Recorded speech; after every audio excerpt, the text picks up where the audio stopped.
신명기의 말씀 같이 봅니다. 신명기 25장 11절부터 19절까지 말씀입니다. 제가 한 절 읽고 여러분이 한 절 읽고 교독하지요. 두 사람이 서로 싸울 때에 한 사람의 아내가 그 치는 자의 손에서 그의 남편을 구하려 하여 가까이 가서 손을 벌려 그 사람의 음낭을 잡거든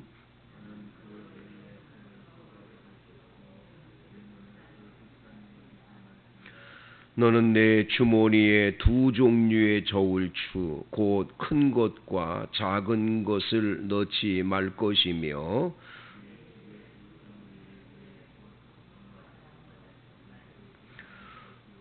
오직 온전하고 공정한 저울추를 두며 온전하고 공정한 되를 둘 것이라. 그리하면 내 하나님 여호와께서 내게 주시는 땅에서 내 날이 길리라.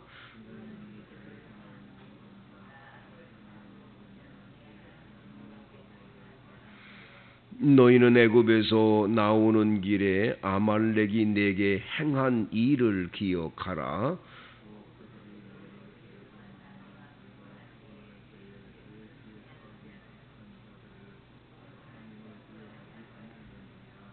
같이 읽지요. 그러므로 내 하나님 여호와께서 내게 기업으로 주어 차지하게 하시는 땅에서 내 하나님 여호와께서 사방에 있는 모든 적군으로부터 내게 안식을 주실 때에 너는 천하에서 아말렉에 대한 기억을 지워버리라. 너는 잊지 말지니라. 아멘. 오늘도 이 신명기의 말씀은 이웃에 대해서 어떻게 행해야 되나를 이야기하십니다. 오늘 11절과 12절에 보면 두 사람이 싸울 때에 한 남자의 아내가 자기 남편을 구하려고 가까이 가서 손을 벌려 그 사람의 음낭을 잡는 일이 벌어졌다. 그러면 너는 그 여인의 손을 찍어버려라 이렇게 말합니다. 참 무서운 말씀이죠. 손을 찍어버려라 이렇게 말을 합니다. 이것은 하나님께서는 상대편에게 모욕을 주고 수치심을 가져다 주는 가장 수치스럽고 정말 씻을 수 없는 모욕을 이렇게 당하는 것에 대해서 주님께서는 그냥 간과해 두는 게 아니에요. 우리는 그냥 무심코 상대편에 대해서 내가 하고 싶은 대로 하면 되지 하고 아무렇게나 만약에 행동을 해서 상대편에게 모욕을 주고 상대편이 정말 생각할 때 씻을 수 없는 수치심을 갖게 만드는 일이 있다. 정말 하나님께서는 그런 건 용납하지 않는 거예요. 그래서 여러분 우리는요 예수를 믿으면서 항상 우리는 하나님의 눈을 의식하고 살아야 돼요. 어떤 사람들을 보면 마음대로 내가 저 아무개 가만 안 둬야지 내가 저거 아주 수치심과 모욕을 줘서 아주 살지 못하게 만들어야지 이런 악심을 품고 남에게 이렇게 악한 일을 행했다. 괜찮겠거니. 여러분 그렇지 않아요. 하나님은 그걸 다 내려다보고 계세요. 절대 여러분 그러면 안 돼요. 상대편에게 항상 우리 그리스도인들은 어떻게 하면 상대편이 그 사람이 하나님의 눈으로 볼 때 모든 사람은 다 똑같고 그들의 인격과 삶이 다 똑같은 거예요. 함부로 행동하는 거는 절대 안 되는 거예요. 남에게 씻을 수 없는 모욕, 수치, 그 정말로 모멸감을 느끼게 만드는 그런 행동들. 여러분 그건 하나님이 절대로 그냥 두지 않아요. 그래서 오늘 16절에 이런 일들을 행하는 모든 자, 악을 행하는 모든 자는 네 하나님 여호와께 가증한 거라네. 가증한 거. 하나님이 다 내려다 보셔요. 너 정말 그렇게 악심을 품고 못된 행동을 하냐? 내가 너 못 본 것 같지?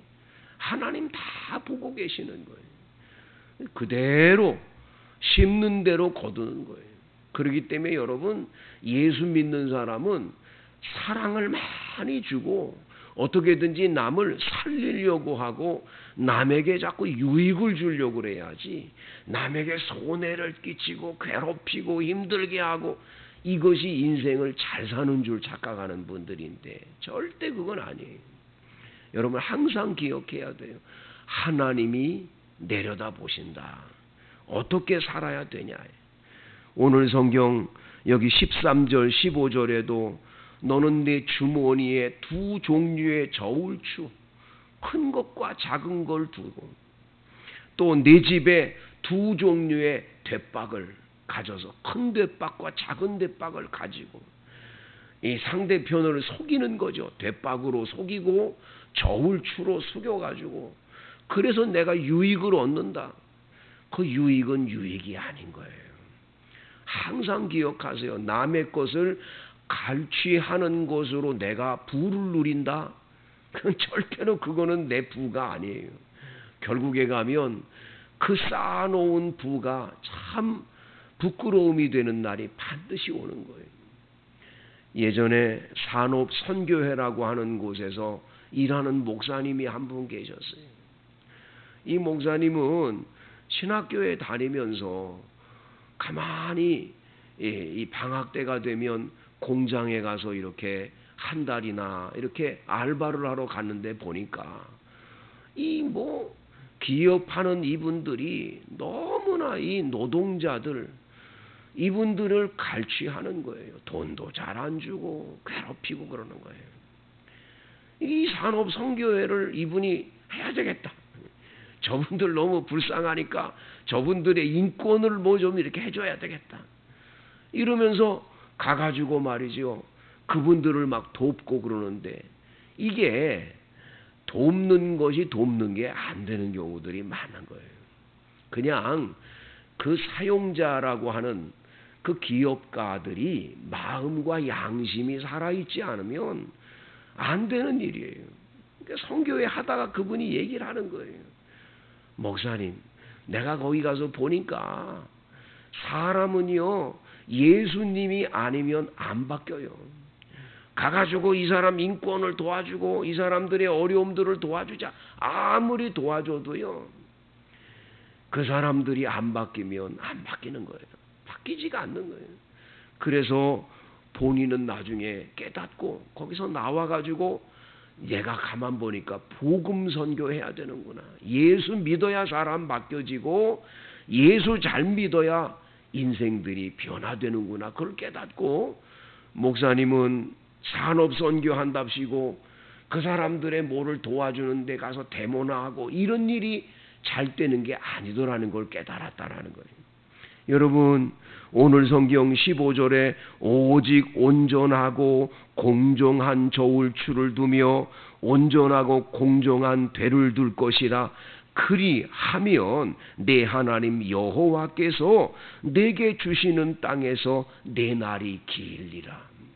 여러분 내 날이 길다라고 하는 건 두 가지 의미가 있어요. 지금 네가 누리고 있는 부귀를 끝까지 가게 하시는 거예요. 오래오래 하나님이 주시는 복이 오래 가는 거예요.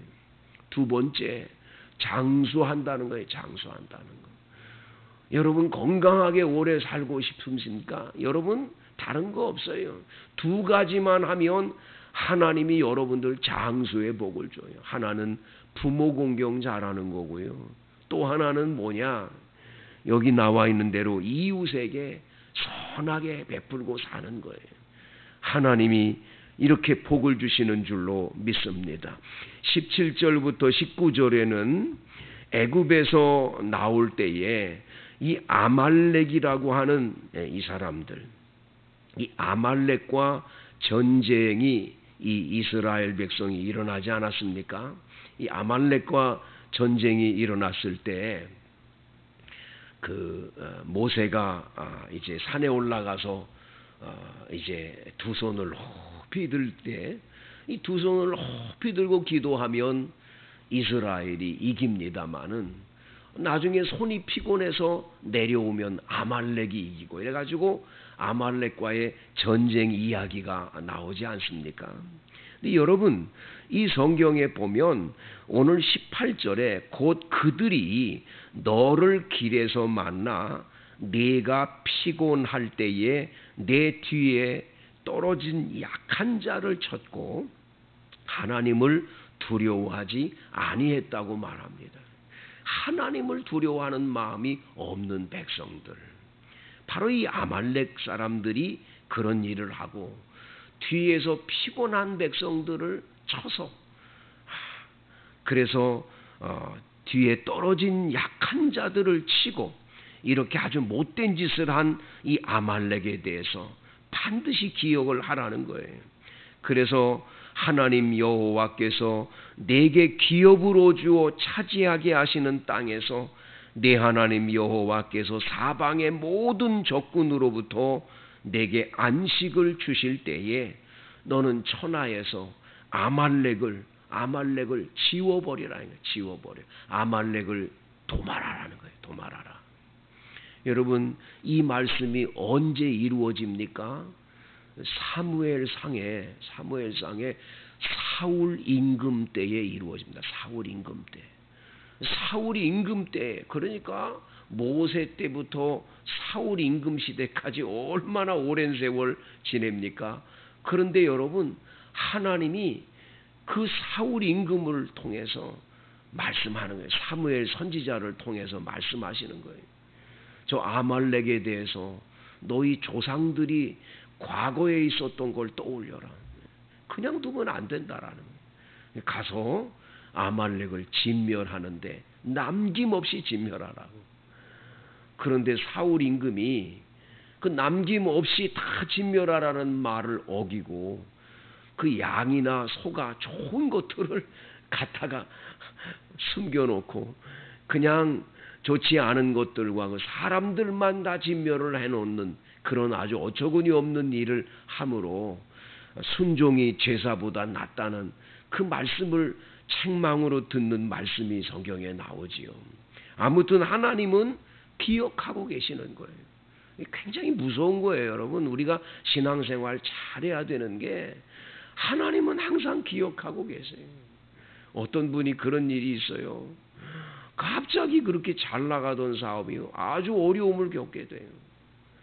한순간에 그냥 너무 어려워가지고.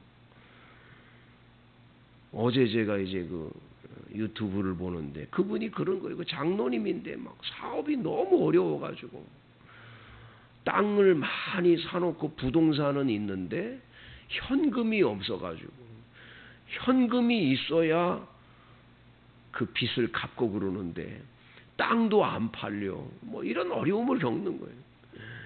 29억의 빚을 얻게 되는데 부동산 이런 거 팔면 29억 얼마든지 갚을 수 있는데도 그 땅도 안 팔리고 이러니까 얼마나 힘들겠어요. 나날이 그냥. 그런데 나중에 기도원에 올라가서 간절하게 기도를 한데 보니까 하나님이 자신의 살아온 삶을 주마등처럼 쫙 주님께서 가르쳐 주는데 보니까 하나님 앞에 죄를 큰 것을 지은 것들이 생각이 나는 거예요. 아, 내가 이렇게 살았구나. 이렇게 했구나. 이래서 이랬구나. 그거를 깨닫는 순간에 철저히 하나님께 회개를 했대요.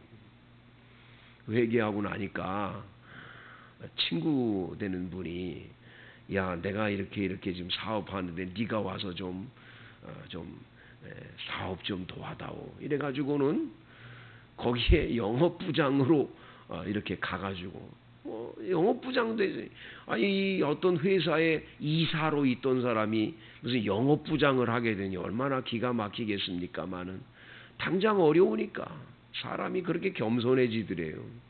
그래서 모든 걸 다 내려놓고 영업부장 일을 열심히 했대요. 3년 동안 하는데 이 사람이 돈을 많이 벌으니까 그 사장 되는 그분이 국회의원에 출마를 해가지고 국회의원이 되니까 나는 정치로 가야 되니까 이거는 네가 좀 하라고. 이 사업을 아예 물려주는 거예요. 그냥 줘더라는 거예요. 그래가지고 본인이 과거보다 더 하나님의 축복을 많이 받으면서 이분의 간증이 그거예요. 내가 과거부터 지금까지 살아온 삶에 이 잘못된 것들에 대해서 철저히 회개하고 돌이킬 때 하나님은 회복의 은혜를 주시더라는 거죠. 성도 여러분, 주님은 기억하고 계세요. 여러분이 선한 일을 한 것, 착한 일을 한 것, 남을 돕고 어려운 사람을 돕고 여러분들이 행한 모든 일에 주님은 기억하세요. 그리고 그 일에 반드시 하늘의 복으로 보상해 주시는 줄로 믿습니다. 여러분의 삶에 이 은혜가 임하기를 축복합니다. 각자 자유롭게 기도